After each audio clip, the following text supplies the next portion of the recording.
Hi, I'm Max McDowell. I'm talking about autism, its probable cause, and what it reveals about personality.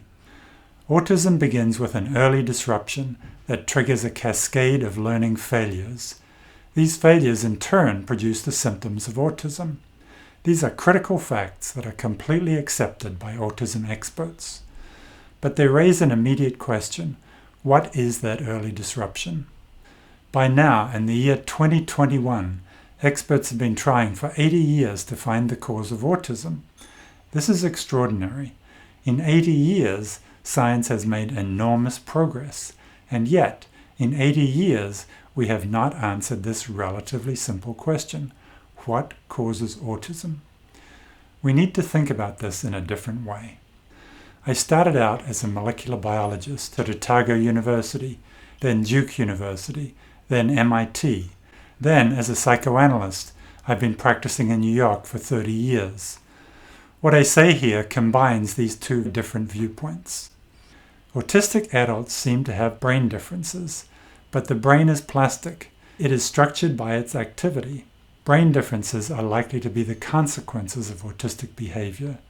There is no evidence that they are the cause. Many genetic defects are linked to autism. For a long time, experts believed that those defects were its cause. Recently, however, some experts have acknowledged that gene defects are not the cause, but only risk factors. No gene defect is necessary. Without it, you may still have autism. Nor is any gene defect sufficient. Though you have the defect, you may not have autism. Also, in genetically identical twins, one twin may be autistic while the other is not. By contrast, for Huntington's disease, one particular gene is both necessary and sufficient. Without the gene, you never have the disease, and with it, you always have the disease. Therefore, for Huntington's disease, that gene is the direct, immediate cause. Here's another example. There are genes that cause a baby to be born blind. Those genes are strongly linked to illiteracy, but they are neither necessary nor sufficient to cause it. They are only risk factors. Other risk factors are child labor, lack of schools, and illiterate parents. The immediate cause of illiteracy is the failure to learn to read. Once we know the immediate cause, all the risk factors make sense. For autism, there is strong evidence that the immediate cause has to do with early eye contact. If an infant is born blind, that infant is very likely to become autistic. In communist Romania, some infants were raised from birth in state orphanages. They could see fine, but they were not held while feeding. Many of them also became autistic. You have several cranial nerves that control the movement of your eyes. If a newborn has cerebral palsy in those nerves, then it can see fine, but while it feeds, it cannot track its mother's eyes. That infant, too, is very likely to become autistic. The infant-mother pair is designed to bond through eye contact. A newborn's eyes can focus but only at 10 inches, which, while it feeds, is the distance between its eyes and its mother's eyes. If the mother is not distracted while feeding, she looks at her baby's face 70% of the time, and the baby looks at the mother's face because her face is at 10 inches. A newborn does not see a whole image, but does focus on any sharp edge between a light area and a dark area. In particular, it focuses on an edge that moves, and even more on an edge that moves in response to the newborn's movements. In the mother's face, the most dramatic edge is between the colored iris and the white of her eye. Her iris moves in response to her baby's movements, and so the baby focuses on the edge of her iris.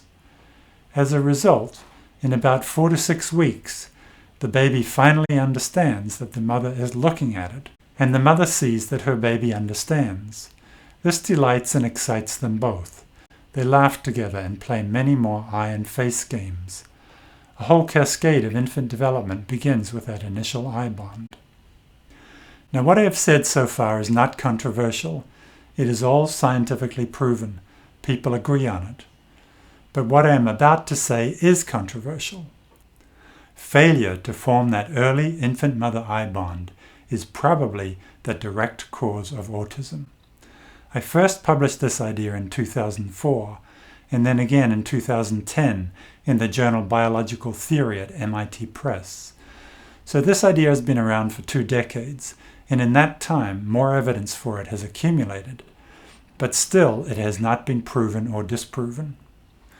We tend to think of ourselves as mechanisms, like a computer or an automobile. A mechanism is made out of distinct parts that are organized according to a plan. Molecular genetics has exploded in recent years, which tempts us even more to think of ourselves as mechanisms. Our genes seem to be the blueprint that specifies the mechanism. It seems plausible. But science has shown that every living thing, yourself included, is not a mechanism, but rather a complex dynamic system. This means that there is no plan for your structure. Instead, your structure emerges spontaneously by self-organization. You are like an ecosystem, or a city, or an economy. Each of these is a complex dynamic system, and each is a more realistic model for how you are organized. This idea may seem strange to you, and most people have not assimilated it, but there is no doubt that it is true. To understand a complex dynamic system, you have to identify the simple dynamics from which it organizes itself. For an economy, one simple system is barter exchange. I grow vegetables and you raise hens. Each week I bring you a bag of vegetables and you give me a basket of eggs. We have established a simple dynamic system between us.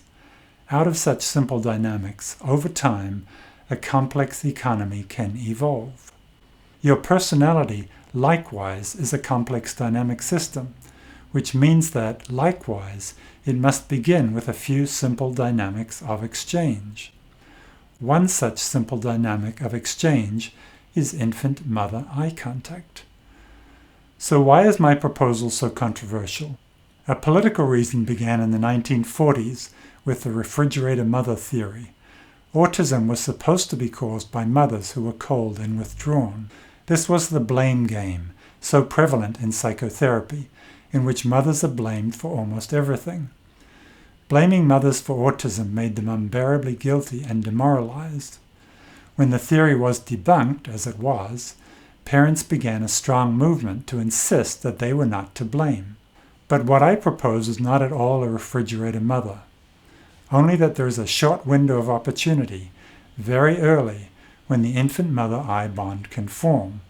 If, for whatever reason, and there are many things that could interfere, parents miss that short window, then a cascade of defects begins, not the mother's fault. Another example may help. For the first hour or 2 after birth, a newborn's mouth opens and closes, and its lips try to grasp a nipple.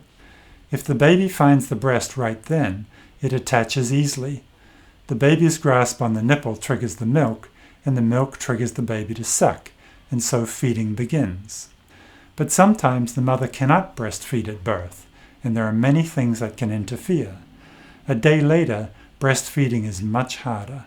It may hurt the mother and frustrate her, and it also frustrates the baby, who is hungry and doesn't know what to do. Frequently parents resort then to a bottle, and from then on they may use the bottle.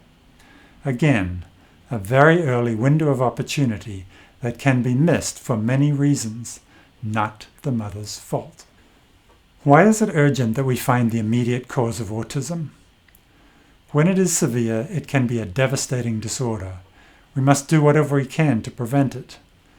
But it is even more urgent because there seems to be a pandemic of autism.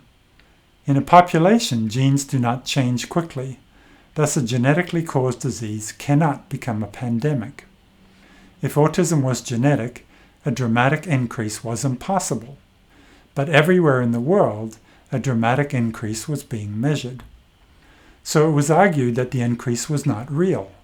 With more awareness, more funding, and earlier tests, we were testing more, and this was the sole reason for the apparent increase. But this idea only made sense if autism was genetic. When we know that autism is not genetic, then the idea has no basis. Certainly more testing is part of the explanation, but there is plenty of evidence that the measured increase is also due to a much higher incidence of autism. We have another example of more testing with COVID virus.